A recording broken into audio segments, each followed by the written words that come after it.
Coronavirus, la pandemia. ¿Cuáles son los síntomas? ¿Cómo se transmite? ¿Qué puedo hacer para protegerme y prevenir la propagación de la enfermedad? Nuevo padecimiento que ha encendido las alarmas de los sistemas de salud. Coronavirus, la pandemia.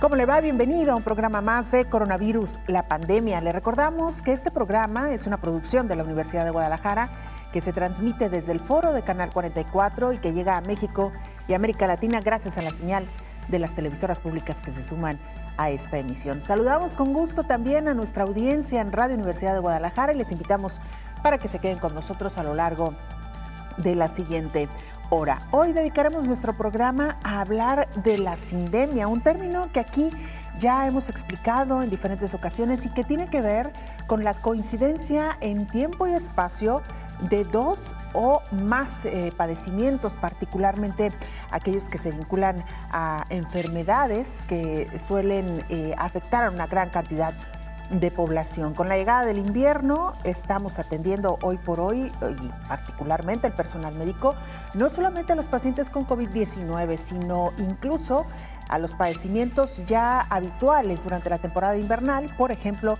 las influencias o las gripes estacionales, además del dengue, que hay que decir que todavía hoy en varios países del continente americano en estos momentos hay casos importantes o un número importante de casos de dengue. Cuando confluyen varias enfermedades y lo que es más, cuando afectan a una misma persona, es entonces cuando podemos hablar de sindemia. La vacuna contra la influenza disminuye el riesgo de hasta el 60% de contraer otra enfermedad, de acuerdo a algunos estudios que le presentaremos más adelante. También le contaremos que la FDA determina que la vacuna de Pfizer es segura y eficaz. Esta vacuna que se está distribuyendo ya, inició su distribución en el Reino Unido y que a más tardar la tercera semana de diciembre comenzará a distribuirse también en México y probablemente en Estados Unidos. Y mire, aprueban eximir de pagar IVA a la vacuna contra COVID-19, esto en la Unión Europea. Estados Unidos lamentablemente continúa a la alza con el número de contagios, ya suman más de 15 millones. Mientras tanto, la Organización Mundial de la Salud lanza una campaña contra el tabaquismo, una de las principales afecciones para contraer COVID grave. Hoy nuestro reporte vendrá desde Filipinas, así que le invitamos para que se quede con nosotros a lo largo de la siguiente hora. Vamos con nuestra pieza que da marco, que da introducción a nuestro programa. Es nuestra compañera Isaura López Villalobos quien nos presenta el reporte. Días fríos y enfermedades simultáneas, así transcurre el último mes del 2020. La amenaza de enfermar por influenza y COVID-19 es latente. Los síntomas entre ambas patologías pueden confundirse. El diagnóstico temprano permitirá el descarte y facilitará la ruta crítica de tratamiento y atención del paciente. La influenza es un problema de salud pública que preocupa por la temporalidad y los riesgos que conlleva a quienes la padecen, además de que se suma el virus SARS-CoV-2. Conocer ambas condiciones, diagnosticarlas y buscar la atención adecuada y oportuna es primordial para prevenir que agrave y sea letal. El desconocer y confundir los síntomas de las infecciones respiratorias que generan enfermedades graves es una de las razones por las que los pacientes pueden llegar tarde a la atención médica y con ello poner en riesgo su vida. Establecer medidas preventivas personales y comunitarias son esenciales para disminuir riesgos. La higiene personal, el lavado de manos, la distancia entre persona y persona y la vacunación contra la influenza son esenciales. Con la advertencia de la Organización Mundial de la Salud de un invierno frío para los países del norte, estas medidas valen oro cuando se transita por una sindemia. Con un diagnóstico diferencial de influenza y COVID podrá brindarse un tratamiento adecuado que facilite la recuperación, evite complicaciones graves y permita reducir el riesgo de contagio. Las pruebas de diagnóstico son importantes para seguir una ruta crítica de atención y tratamiento adecuado en cada caso, señalan especialistas, aunque recordar que a la fecha no hay un tratamiento específico para COVID-19 y la vacunación aún no es global. Para el diagnóstico de influenza existen varias pruebas de detección. Las pruebas rápidas permiten tener un resultado entre 10 y 15 minutos. Sin embargo, no todas cumplen con el criterio de alta sensibilidad y especificidad, como el que brindan las pruebas con la técnica de reacción en cadena de la polimerasa. Las farmacéuticas cuentan con varias pruebas de diagnóstico. La empresa Roche ha desarrollado una que detecta los virus de influenza A y B y el SARS-CoV-2, virus que causa la COVID-19, por la técnica de PCR, tanto en laboratorios como en puntos de atención al paciente, logrando una alta sensibilidad para el diagnóstico diferencial de estos virus. Por tal motivo, resulta idónea para detectar pacientes que se encuentran infectados por el SARS-CoV-2 o por influenza, evitando con ello la diseminación de la enfermedad. En la sindemia, influenza COVID-19, la prevención, diagnóstico temprano y tratamiento son acciones que pueden cambiar el impacto en salud durante esta temporada invernal. Informó Isaura López Villalobos. Gracias, Isaura, por esta información. Vamos ahora a la sede de la Organización Mundial de la Salud en Ginebra, Suiza. Nuestro compañero Roberto Castañares, corresponsal de la agencia EFE, nos presenta el informe. Roberto, te saludamos y te escuchamos. Adelante con el reporte. Hola, ¿qué tal? Buenos días, Belén. Buenos días a todo el auditorio de Canal 44. Europa ha superado los 20 millones de casos diagnosticados de COVID-19 y con seguridad mañana jueves va a rebasar la cifra de 21 millones. En los últimos días roza los 300.000 nuevos contagios por jornada. En todo el planeta, esta cifra es de 67 millones y medio de infecciones registradas desde el inicio de la pandemia, así como 1.545.000 muertes directas. Por regiones, América es la más afectada con casi 29 millones de casos, de los que la mitad corresponden a Estados Unidos, país que también es en el que más decesos se han producido con 281.000 muertes confirmadas. Y en América, justo cuando los países del continente preparan todo para desarrollar extensas campañas de vacunación, varios gobiernos han activado sus alertas para enfrentar las alzas de casos que pudieran devolver a sus ciudadanos a la cuarentena total. Y esto es lo que se trata de evitar. Sobre las vacunas, Rusia ha enviado a la Organización Mundial de la Salud la documentación de la segunda vacuna contra la COVID-19 desarrollada en ese país y espera ahora recibir el visto bueno cuanto antes. Según sus creadores, esa vacuna garantiza inmunidad al menos durante 6 meses y puede ser administrada en varias ocasiones. Mientras tanto, la OMS nos recuerda que las dolencias cardíacas siguen siendo la principal causa de muerte en todo el mundo. A falta de reunir datos completos para este 2020, la pandemia de COVID-19 va a contribuir a un fuerte aumento en los fallecimientos por enfermedades pulmonares y respiratorias. Sin embargo, no parece que las cardíacas y el infarto cerebral vayan a verse adelantadas por las respiratorias como principal factor de mortalidad en todo el mundo. Reportó desde Europa Roberto Castañares para el programa Coronavirus, la pandemia. Gracias, Roberto. Nos comentaba nuestro compañero corresponsal de la agencia EFE que los casos de contagio van en aumento. Incluso el número de muertes en Europa superó ya a los que se registraron en la primera ola. Esta mañana también los informativos nacionales en España presentaban unas imágenes realmente preocupantes. España, que está pasando por una situación muy complicada y que todavía hace unas semanas registraba casos de números históricos en cuanto al número de contagios. Las personas con la llegada del invierno pues se concentraron en algunos sitios de recreación donde ya está cayendo nieve. La cantidad de personas que acudió era realmente impresionante. Parecían imágenes de un año cualquiera. Mostraban imágenes también de algunas otras ciudades como Barcelona y Madrid, donde las personas en estos días se han dado la tarea de realizar las compras navideñas. Los centros comerciales, los centros históricos de estas ciudades llenos también de habitantes que, a pesar de los números que están registrando, a pesar de la situación crítica por la que atraviesan, realizan este tipo de concentraciones. Y mire, hablando de los esfuerzos que se están haciendo por conseguir una vacuna eficaz, que ya afortunadamente se ha puesto en circulación la segunda de ella, nos referimos que en primera instancia la Sputnik V, que fabricaron los rusos. Esta se inició en su aplicación el pasado fin de semana. Luego, esta semana, el Reino Unido con la vacuna de Pfizer y BioNTech. Bueno, pues dicen algunos científicos que más allá de esta vacuna, la que ha demostrado que es eficaz incluso para proteger a los humanos de otras enfermedades es la influenza, que disminuye el riesgo de hasta 60% de contraer la enfermedad.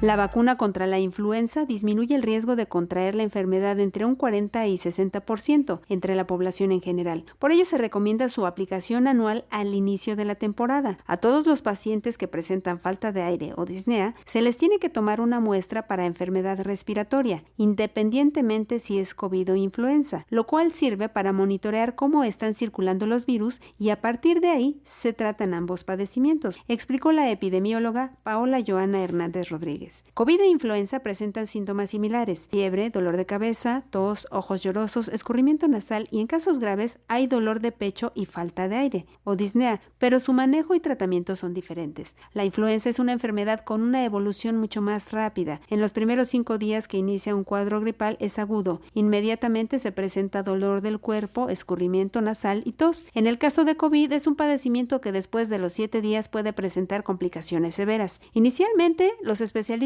dan tratamiento para los dos padecimientos y la evolución del paciente indica que sigue, pero es importante no automedicarse. Actualmente diferenciar la influenza de COVID-19 es difícil, ya que este último padecimiento, al ser desconocido, aún se encuentra en protocolo de manejo y tratamiento, informó Elizabeth Ortiz. Al mismo tiempo, la Organización Mundial de la Salud lanza una campaña para alertar sobre lo riesgoso que representa el consumir tabaco o el ser un consumidor de tabaco en medio de una pandemia como la que estamos viviendo.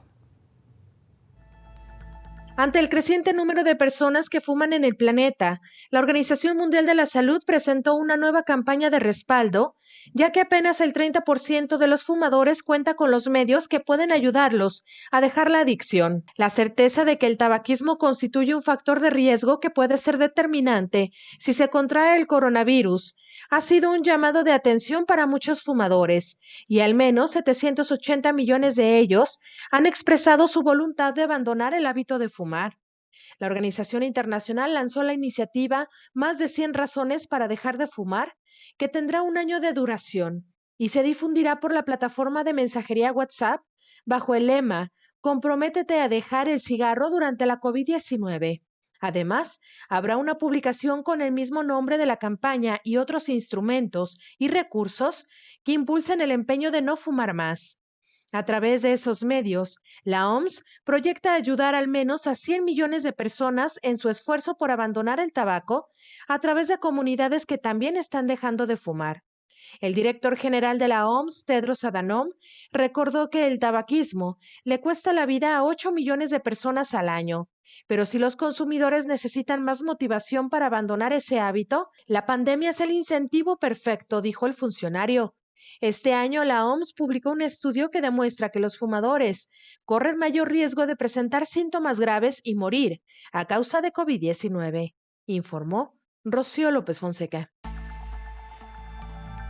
Como bien lo dice nuestra compañera Rocío López Fonseca, y reproduciendo el mensaje de la Organización Mundial de la Salud, quizá esta pandemia sea el momento adecuado y la motivación oportuna para aquellos fumadores que dejen este hábito del consumo de tabaco. Y mira, en información reciente, la vacuna candidata a combatir COVID-19 desarrollada por la Universidad de Oxford y el laboratorio AstraZeneca indican que es segura y un 70% efectiva, según nuevos resultados que se publicaron este martes. Sin embargo, quedan dudas sobre qué también puede ayudar a proteger a los mayores de 55 años, una preocupación clave para una vacuna en la que las autoridades de salud de todo el mundo confían debido a su bajo costo, disponibilidad y facilidad de uso. Los expertos dicen que es probable que la vacuna sea aprobada a pesar de cierta confusión en los resultados y en los niveles de protección más bajos que los que han mostrado otras candidatas de vacunas. La revista médica Lancet publicó hoy resultados parciales de las pruebas de la vacuna en Reino Unido, Brasil y Sudáfrica, resultados de seguridad en 23,000 pacientes y de los niveles de protección en 11,000.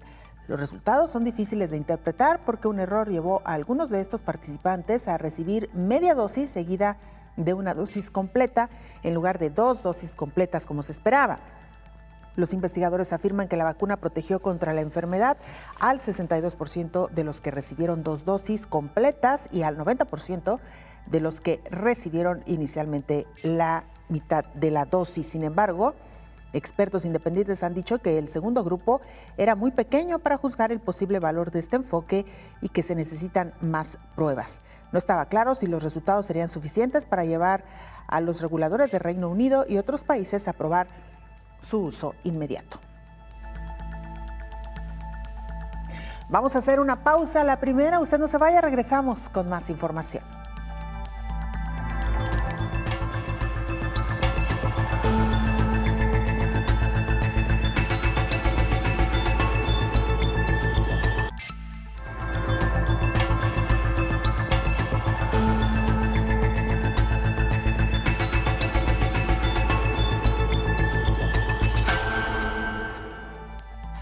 @Canal 44, nuestra cuenta institucional en Twitter y Facebook. Nos puede mandar mensajes también a través de WhatsApp al 33 22 42 06 90.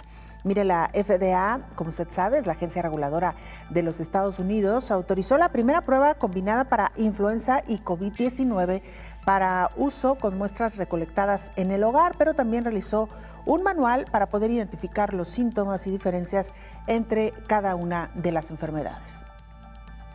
La influenza y la COVID-19 son enfermedades respiratorias contagiosas, pero son provocadas por virus diferentes. El Centro de Control de Enfermedades de Estados Unidos realizó un documento para identificar algunas diferencias clave entre la influenza y la COVID-19. Al parecer, la COVID se propaga más fácilmente que la influenza y causa enfermedades más graves en ciertas personas. Además, los afectados pueden tardar más en presentar síntomas y ser contagiosas por más tiempo. Tanto la COVID-19 como la influenza pueden tener distintos grados de signos y síntomas, que van desde la ausencia de síntomas, casos asintomáticos, a síntomas graves. Los más comunes tanto de la COVID-19 como de la influenza incluyen fiebre, tos, dificultad para respirar o sentir falta de aire, cansancio, dolor de garganta, mucosidad o nariz tapada, dolor muscular y molestias corporales, dolor de cabeza. Es posible que las personas puedan propagar el virus SARS-CoV-2 por aproximadamente 2 días antes de manifestar signos o síntomas y permanecer contagiosas por al menos 10 días después de la primera aparición de los signos o síntomas. Una persona asintomática o cuyos síntomas desaparecen pueden seguir contagiando por al menos 10 días después de su resultado positivo en la prueba de detección de COVID-19, informó Rocío López Fonseca. Gracias, Rocío, por esta información, y con esta pieza informativa saludamos en la línea telefónica a la doctora Mónica Mercado. Ella es especialista en salud pública. Doctora, gracias por aceptar esta conversación. Bienvenida al programa. Muchas gracias. Buenos días a todos, a la orden. Gracias, doctora. El tema que hoy estamos abordando y al que invitamos para que nuestra audiencia participe con sus dudas, con sus comentarios, es la sindemia. Me parece que lo primero, doctora, sería definir este concepto del cual ya tenemos algunas referencias, pero mejor escuchar cuál es el concepto, por qué se llama sindemia y a qué se llama sindemia. Así es. Bueno, pues en este momento sabemos que estamos viviendo una situación estresante en el mundo, tenemos una pandemia presente, pero en este caso nosotros, por estacional, estamos entrando a la etapa de frío. Sabemos que periódicamente en esta estación, en estos tiempos, se presentan pues los virus de la influenza. Puede ser influenza tipo A, B o C u otros tipos de infecciones virales. En este caso nos importa porque son asuntos respiratorios.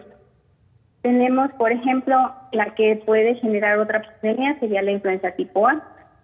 Entonces, si se junta la influenza tipo A junto a la COVID-19 que ya conocemos, y la otra también la conocemos, pero se juntan las dos, y las dos son afecciones respiratorias y virales, totalmente distintas en cuanto actúan en el cuerpo de una persona y otra. Sin embargo, por la temporalidad, podemos tener una y otra en la misma persona y en el mismo temporal que estamos actualmente en esto.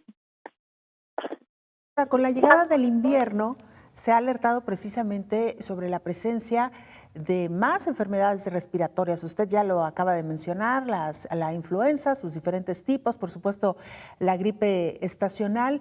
En México y particularmente en su entorno, en la clínica, ¿qué es lo que se ha visto, doctora? ¿Hay pacientes que ya están transitando por 2 o hasta más de estas enfermedades? Fíjate que separados juntos no hemos tenido al menos reporte o información. Hemos estado esperando los resultados de las personas. Algunos pacientes que salen negativos a la COVID o que están complicados, hospitalizados, salen negativos a esta patología o a esta infección. Nosotros solicitamos al laboratorio que haga la determinación para influenza. Y en este momento no se han detectado estos pacientes. O sea, no hemos tenido juntos en este momento. Claro. Ahora, doctora, nuestra compañera Rocío López Fonseca nos ponía ya en contexto muy interesante de lo que puede suceder en la realidad. Son enfermedades respiratorias, la mayoría de ellas de las que hemos hablado, que comparten signos y síntomas. ¿Cómo poder diferenciar, primero, como pacientes, qué tipo de enfermedad estamos transitando? Y luego, ¿cuál es el reto para los médicos para determinar cuál es el padecimiento que está enfrentando el paciente que está frente a nosotros? Sí, después sí tenemos un reto, pues a vista, a proximidad se van a presentar estos pacientes. Algunos, de forma inicial, como los síntomas no son tan inmediatos y son de forma progresiva, van apareciendo uno y luego otro y a veces desaparecen. Por decir, hay pacientes que empiezan con malestar general y cansancio. Se les quita el siguiente día, pero el siguiente día aparece dolor de cabeza. No es constante el dolor de cabeza y después empieza un poquito de escurrimiento nasal. Entonces, todos los pacientes presentan síntomas diversos, pero sí es de forma progresiva. Hablando de la COVID, uno de los síntomas, que nos harían diferenciar de influenza es la anosmia, o sea, perder el olfato o perder el sabor, que no lo presenta influenza.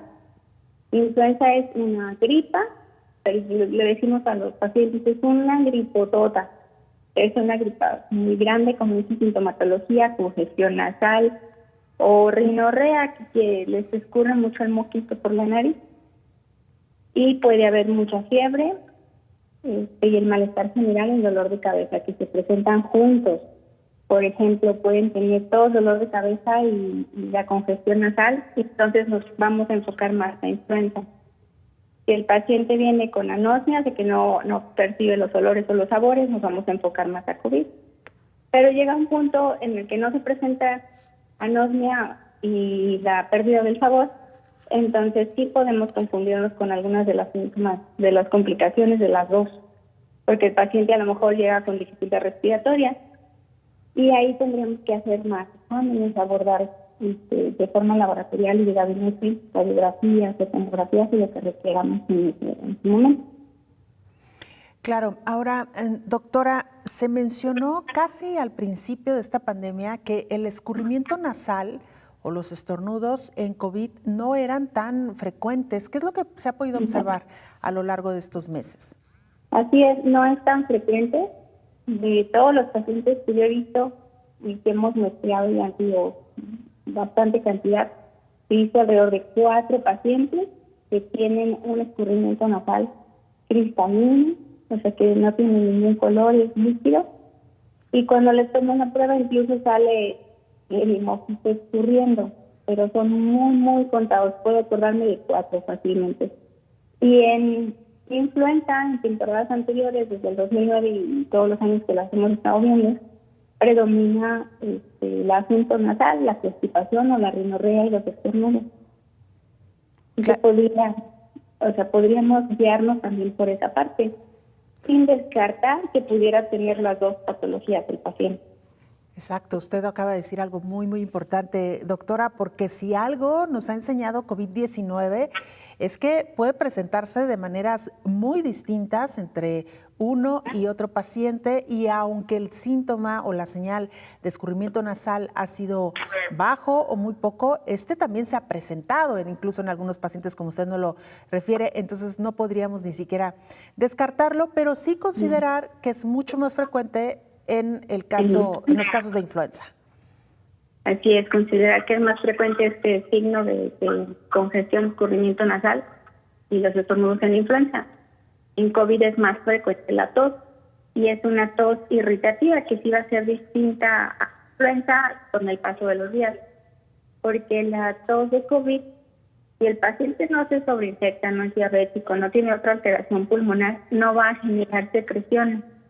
La tos va a seguir siendo seca, irritativa, muy molesta, por cierto.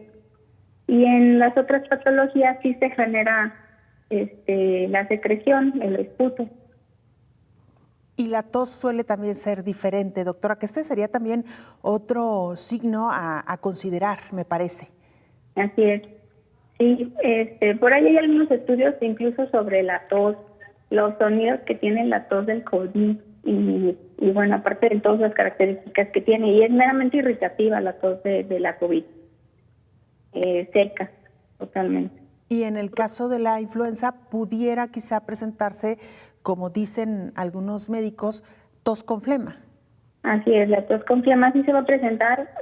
Si el paciente inicia con tos, es irritativa al principio y seca al principio, los primeros 2 o 3 días, los siguientes días sí va a generar la secreción, las flemas, y pues ya dependerá del color, pues la cantidad de tiempo que tuvo ahí guardada o el tipo de infección que se esté presentando. Muy bien, doctora, si nos lo permite, vamos a hacer una pausa. Le pedimos, por favor, que nos espere un momentito en la línea. Regresaremos para hablar más sobre este tema, la sindemia, la confluencia de 2 o más padecimientos en un mismo espacio y en un mismo tiempo. Con esto regresamos después de la pausa.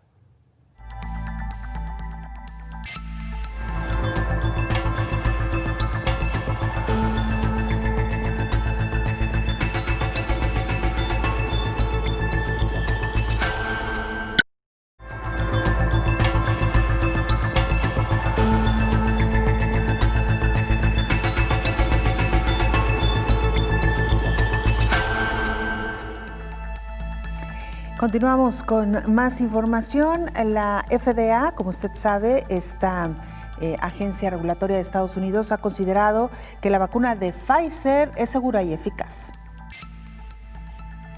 El próximo jueves, la Administración de Alimentos y Medicamentos de Estados Unidos, la FDA, reunirá a su grupo de expertos para analizar la autorización del uso de emergencia de la vacuna desarrollada por Pfizer y BioNTech. En tanto, la agencia publicó un análisis del biológico en el que se demuestra su seguridad con datos de aproximadamente 38,000 participantes. Este 8 de diciembre fue un día histórico. A sus 90 años, Margaret Keenan se convirtió en la primera persona en el mundo en ser vacunada contra la COVID-19 con el biológico de Pfizer. Maggie es una ex asistente de joyería que tiene 4 años de jubilada. Tiene una hija, un hijo y 4 nietos, quienes la verán luego de recibir la segunda dosis. La originaria de Irlanda del Norte cumplirá 91 años la próxima semana. Dijo sentirse muy privilegiada al ser la primera persona vacunada contra la COVID-19. Es el mejor regalo de cumpleaños anticipado que podría desear, porque significa que finalmente puede esperar pasar más tiempo con la familia y los amigos en el año nuevo, después de estar sola durante la mayor parte del año. Maggie se aisló durante la mayor parte de este 2020 y está planeando tener una llamada burbuja familiar, muy pequeña en Navidad para mantenerse a salvo. La vacuna que salva vidas generalmente se administra mediante una simple inyección en el hombro, pero existe un complejo desafío logístico que los fabricantes deben administrar a los pacientes. Debe almacenarse a menos 70 grados centígrados antes de descongelarse y solo se puede mover 4 veces dentro de esa cadena de frío antes de su uso, informó Elizabeth Ortiz. Y en Europa se está contemplando la posibilidad de eximir de impuestos aquellas vacunas que combatan COVID-19. Los países de la Unión Europea aprobaron por unanimidad una norma que permite rebajar a 0 el IVA aplicable a las vacunas contra la COVID-19. así como a las pruebas de detección del virus. Esta dispensa temporal del impuesto tiene como objetivo garantizar un acceso más barato a las herramientas necesarias para prevenir, detectar y tratar el coronavirus. La aprobación permitirá a los Estados miembros eximir temporalmente del impuesto a las vacunas contra la COVID-19 y a los tests de detección, así como a los servicios estrechamente relacionados con la pandemia. Los países también podrán aplicar el tipo reducido del IVA en lugar del cero a vacunas y pruebas, si así lo prefieren, es decir, que la última palabra la tendrá cada gobierno. Las medidas aprobadas solo podrán aplicarse a las vacunas contra la COVID-19 autorizadas por la Comisión Europea o por los Estados miembros, así como a las pruebas de detección que respeten la legislación de la Unión Europea aplicable. La exención temporal estará en vigor hasta el 31 de diciembre de 2022. De momento, 2 fabricantes han pedido ya autorización a la Agencia Europea del Medicamento para comercializar sus vacunas, Pfizer y BioNTech y Moderna. La agencia tiene previsto completar su evaluación sobre la vacuna de Pfizer a más tardar el 29 de diciembre, mientras que para Moderna se ha fijado como plazo el 12 de enero, informó Rocío López Fonseca. Gracias, Rocío, por esta información. Regresamos a nuestra charla con la doctora Mónica Mercado. Ella es especialista en salud pública. Esta mañana, si usted nos acaba de sintonizar, estamos abordando el tema de las sindemias, cuando 2 o más padecimientos, enfermedades, confluyen en un mismo espacio y en un mismo tiempo. Los retos que implican no solamente para el paciente de poder identificar qué enfermedad es la que está transitando, sino también para los médicos. Y en este sentido, doctora, preguntarle laboratorialmente qué se puede hacer y en qué momento se determina si a un paciente se le someterá a determinadas pruebas para definir qué enfermedad es la que tiene. Bueno, pues en cuanto a los pacientes que llegan a consulta particular y sospechamos de influenza o COVID, desde ese momento está indicado realizarles las pruebas necesarias para confirmar o descartar. Y más si tenemos el antecedente de que haya convivido con personas positivas hablando de COVID. Si ya tiene el antecedente de exposición, si el paciente ya tiene 3 días al menos de clínica o de síntomas, si el paciente tiene diabetes o vive con hipertensión o con asma o es una mujer embarazada que serían otros grupos de riesgo. Entonces está indicado desde el primer contacto solicitarle las pruebas necesarias, además de laboratorios generales para ver su estado metabólico o de respuestas que va a tener el paciente, para no complicar otras patologías con las que ya convivan. Claro. Doctora, en este sentido también sabemos que la pandemia ha demandado de muchísimos recursos y que hoy por hoy se hacen grandes esfuerzos por realizar las pruebas que son hasta ahora las más confiables. Nos referimos a las pruebas PCR. En el caso de la influenza, ¿cuáles pruebas se tienen hasta ahora disponibles, doctora? ¿Y qué tanto se ha avanzado en este terreno? Porque hay que recordar que la influenza nació hace ya varios años, en el 2009 particularmente, teniendo su brote más importante en México. Así es. Pues tenemos también pruebas PCR para influenza. Es el mismo procedimiento, es un exudado nasal y la toma de exudado nasal y nasofaringe. En caso de que el paciente estuviera complicado y estuviera con una ventilación mecánica, o que le estuviéramos ayudando a respirar con un tubo de ventilación, tendría que ser con lavado bronquial. Es un aspirado, se hace de forma, es una forma rápida, con solución y con un aspirado que se hace desde los bronquios. Claro. Doctora, hemos hablado hasta ahora de las enfermedades respiratorias como COVID e influenza, el hecho de que compartan algunos síntomas y que esto complique la identificación de cuál es el cuadro que está transitando un paciente. Pero ¿qué pasa con otros padecimientos que también ya no son propios de una estación en particular, sino que incluso se ha extendido? Y me refiero al dengue, donde al menos en el continente americano, en la parte norte, aunque está llegando el invierno, todavía hay un número importante de casos de dengue, doctora. Así es, también se pudiera llegar a confundir los primeros días con dengue. Sin embargo, el dengue tiene otras características Por ejemplo, el tipo de dolor de cabeza es de predominio frontal. Duele más la frente y duelen más los ojos. En la COVID o en influenza pudiera doler los ojos un poco cuando se presenta la temperatura, cuando se sube la fiebre, pues. Y en dengue hay dolor retroocular o dolor en el ojo. El paciente refiere que cuando lo mueve hacia los lados para mirar le duele mucho. Entonces, esta podría ser también una de las diferencias para nosotros ubicar si es una enfermedad u otra, o ambas. También se pudiera confundir, también se pueden presentar juntas. Claro. Doctora, y en el caso particular de el dengue, ¿qué tipo de pruebas se hacen para detectarlo? En dengue son de sangre. Tenemos también pruebas rápidas, pero no las usamos de diagnóstico, las usamos más de tamizaje, hablando de salud pública. Pero sí tenemos serologías, podemos hacer del día 0, o sea, del día que empieza el paciente al día 5, una prueba en sangre que es NS1. Y tenemos también la IgG e IgM, que son anticuerpos. Una se eleva cuando el paciente ya tiene más de 10 días o cuando tuvo una infección pasada, esta es la la IgG. Y la IgM se eleva cuando la infección está activa. Tiene al menos de 15 días el paciente. Doctora, en el caso de dengue nos preguntan, más bien nos comentan, que hay algunos pacientes que también han perdido el olfato o el gusto, particularmente se altera. ¿Qué pasa con estos sentidos en los cuadros de dengue, doctora? En cuanto a dengue, lo que pasa en la característica es que el sabor de la boca cambia. Y muchos de los pacientes lo refieren amargoso, incluso dicen, el agua me sabe amarga, pero nunca pierden el sabor. Pierden el apetito, pero no el sabor.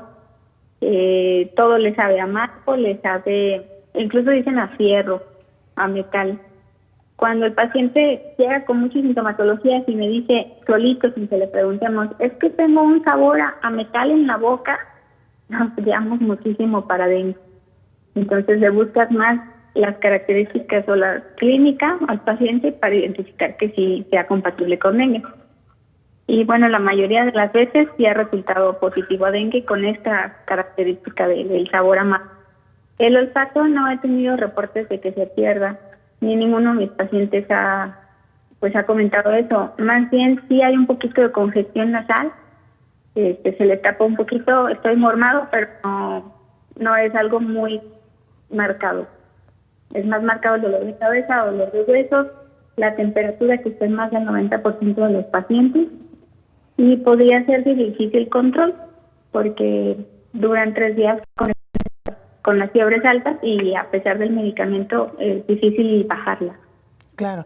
Bueno, pues ahí esa aclaración importante, doctora, porque aunque se trata de una alteración en el gusto, no se pierde, como es el caso de COVID. Entonces, este sería una buena anotación para poder diferenciar o para tomar en cuenta al momento de tratar de entender qué tipo de cuadro se está presentando. Doctora, también preguntarle si hoy por hoy existe una prueba que pueda detectar diferentes virus en una misma prueba, donde se puedan conocer las diferentes afecciones por las que está pasando el paciente.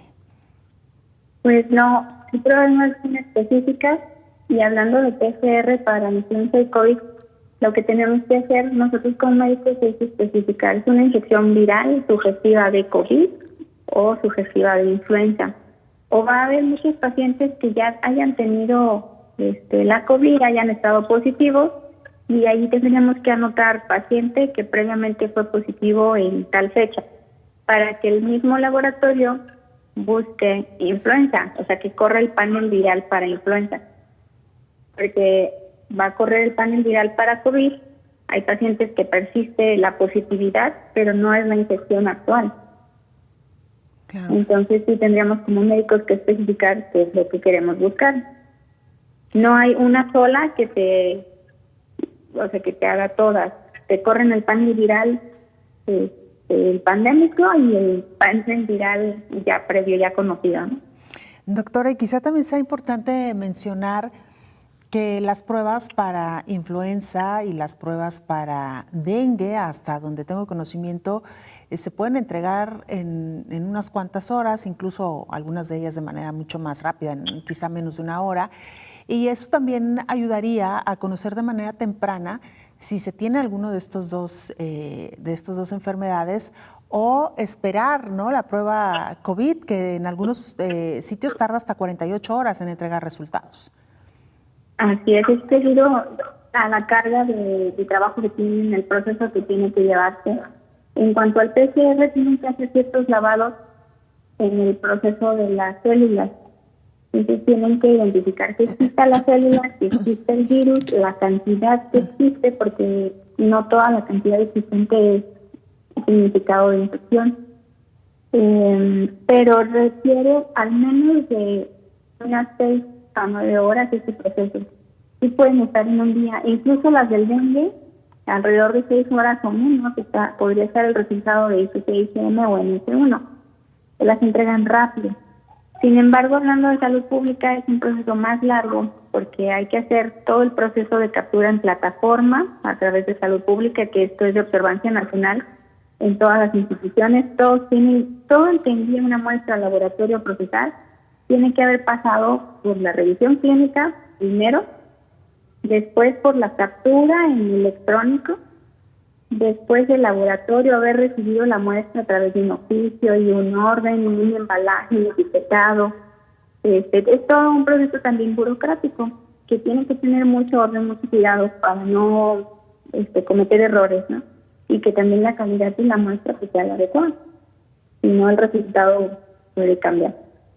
Así es. Doctora Mónica Mercado, especialista en salud pública, tenemos que hacer una nueva pausa, si nos permiten, nos puede esperar un momentito en la línea y regresamos con mucha más información del tema que hoy nos ocupa, sindemia, y por supuesto más información respecto a la aplicación de vacunas que ya ha iniciado en algunos países en el mundo. Vamos a la pausa, regresamos.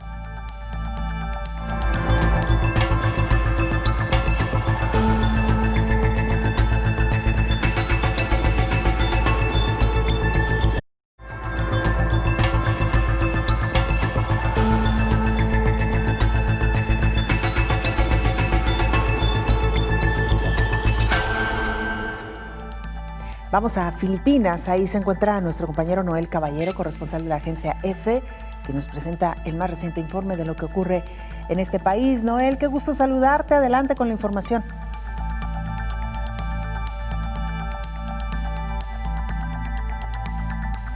Hola, ¿qué tal? Buenos días, Belén, buenos días a todo el auditorio de Canal 44. Filipinas mantiene desde poco después del inicio de la pandemia una estricta cuarentena sobre su capital, Manila, el área metropolitana con casi 13 millones de habitantes y que se alargará hasta después de Navidad para evitar aglomeraciones y nuevos rebrotes.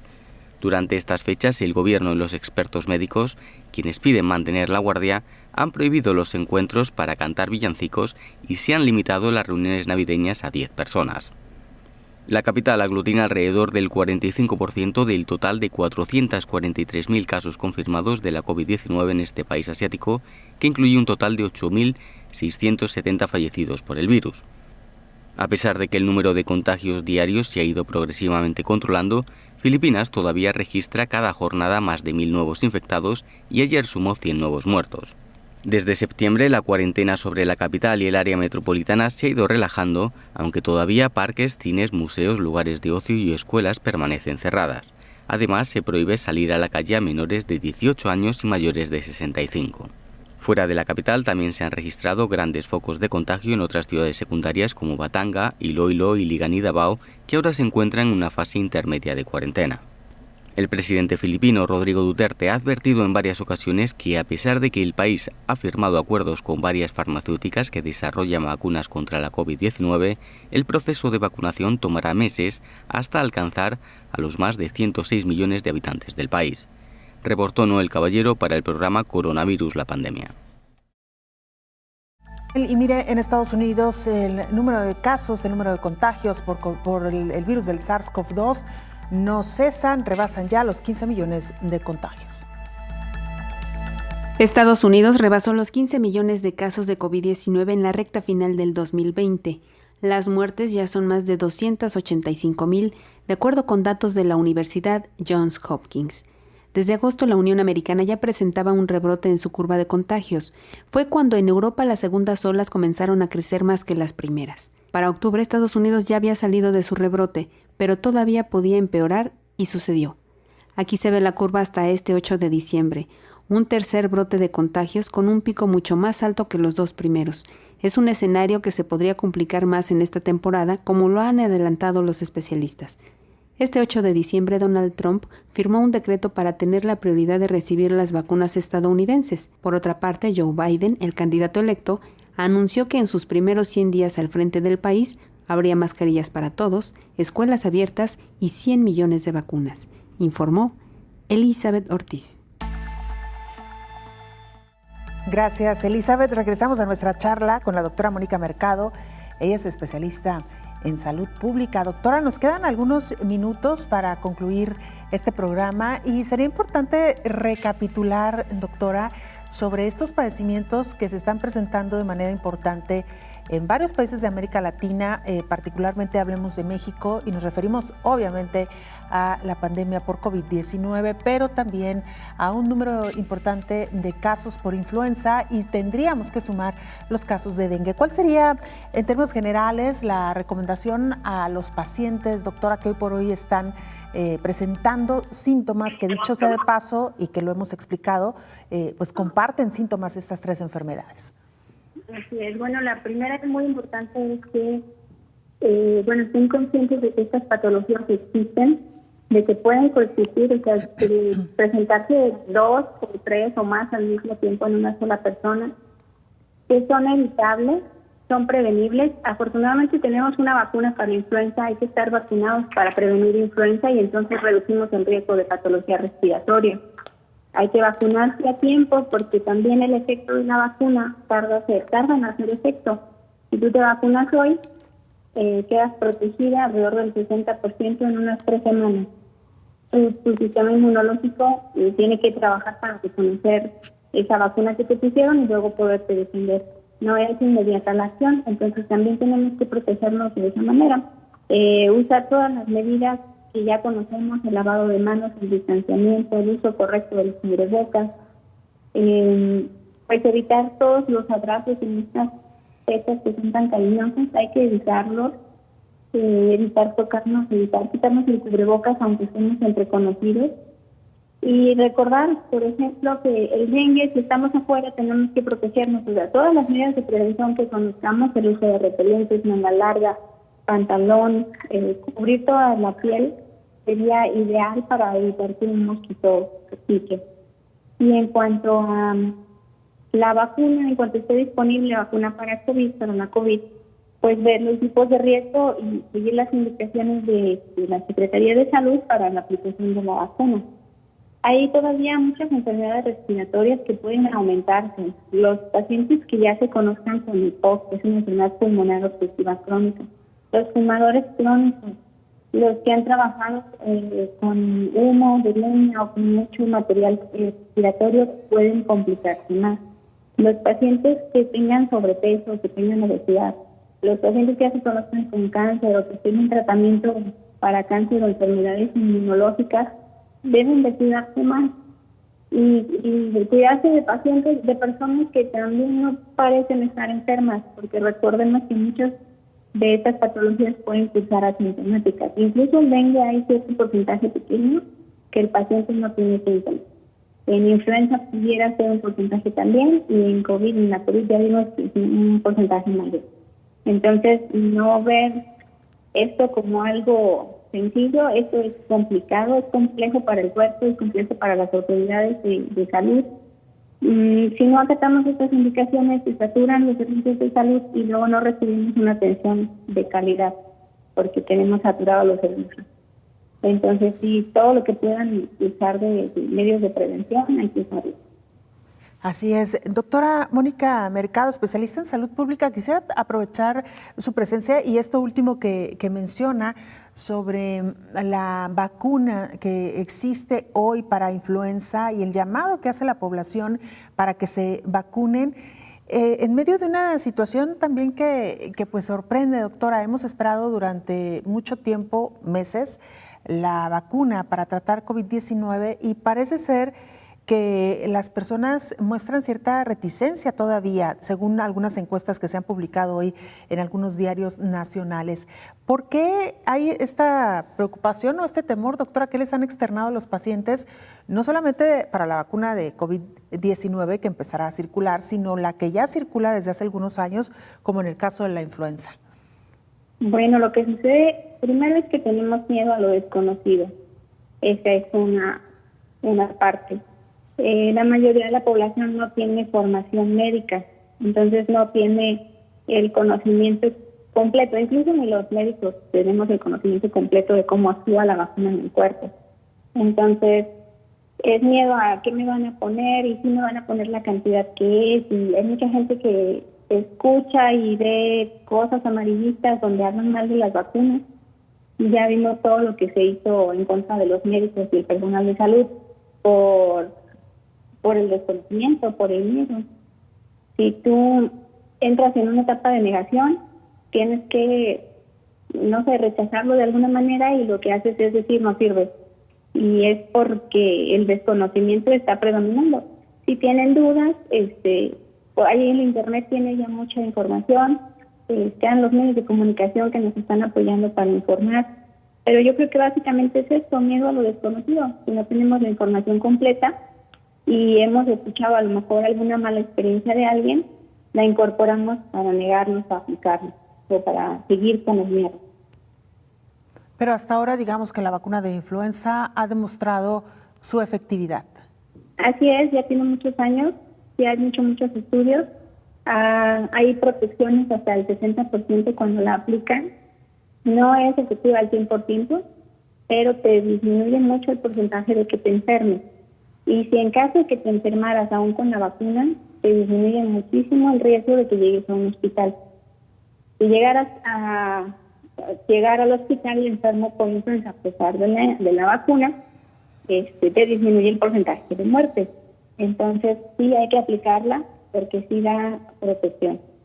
Claro. Doctora, por último, ¿cómo ve este anuncio de las autoridades mexicanas para empezar a vacunar a personal de la salud? 125,000 dosis de aquí a que termine el año y el refuerzo para el próximo año.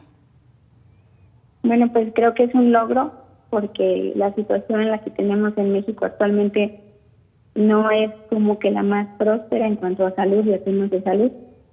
Sí es un logro que se adquiera la vacuna y va a ser un reto que sí se aplique en las personas correctas. Así es, quienes están al frente de la batalla, quienes están atendiendo directamente a pacientes contagiados con el virus del SARS-CoV-2 que provoca la enfermedad de COVID-19. Doctora Mónica Mercado, especialista en salud pública, muchas gracias por haber aceptado esta conversación y habernos acompañado en este programa. Muchas gracias a ustedes por la invitación. Gracias. Y mire, antes de despedirnos, una recapitulación de lo que han dicho las autoridades mexicanas respecto al inicio del proceso de vacunación en este país. Ya lo anunciaban ayer en distintas conferencias de prensa, el Gabinete de Salud del presidente Andrés Manuel López Obrador. En primera instancia se está hablando de un primer embarque de 250 dosis de vacuna que fabricaron los laboratorios Pfizer y BioNTech, un Pfizer estadounidense, BioNTech alemán. Es la misma vacuna con la que se inició el proceso de inmunización en Reino Unido. Lo que ha informado la autoridad para el caso de México es que se aplicará un primer lote de 125,000 dosis, es decir, la mitad de las 250,000, que es el primer embarque.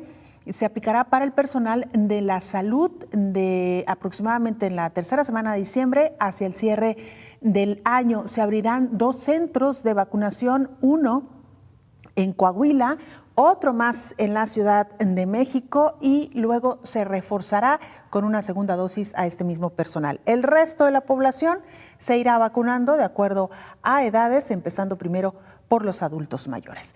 Nos vamos. Muchas gracias por habernos acompañado. Le esperamos en la siguiente emisión de Coronavirus, la pandemia. Hasta entonces. Coronavirus, la pandemia.